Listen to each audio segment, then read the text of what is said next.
In today's video, I'm going to show you exactly how to log into Tinkercad in just a few simple steps. Whether you're an educator, a student, or using a personal account, this guide will walk you through the right sign-in path so you can get into your dashboard quickly and without confusion.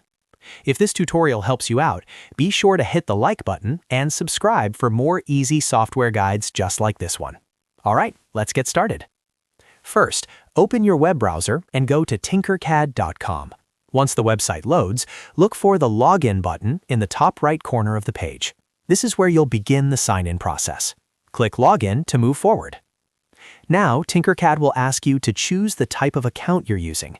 This part is important because the login steps depend on whether you're an educator, a student, or using a personal account. If you are an educator, choose the option that matches your teacher profile. You can sign in using your email address, or you can use the Google or Apple ID connected to your educator account. Make sure you use the same login method that was originally used to create or manage your Tinkercad teacher profile, so everything connects properly.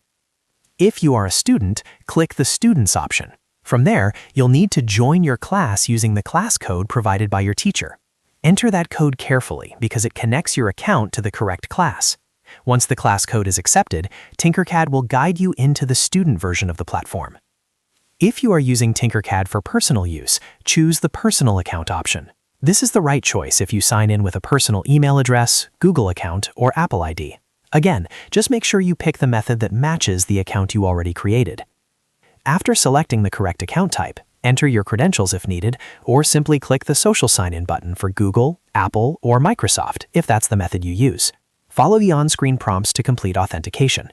Depending on your setup, you may be asked to confirm permissions or choose the account you want to continue with. Just take your time and select the correct one. Once Tinkercad verifies your account, you will be directly to your dashboard. From there, you can start creating, editing, or joining your projects right away. If you don't land on the dashboard immediately, double-check that you selected the right account type and that you used the correct sign-in method. And that's it. You now know how to log in to Tinkercad as an educator, student, or personal user. I hope this video made the process quick and easy for you. If it did, please give this video a thumbs up and subscribe for more beginner-friendly tutorials. Thanks for watching, and I'll see you in the next one.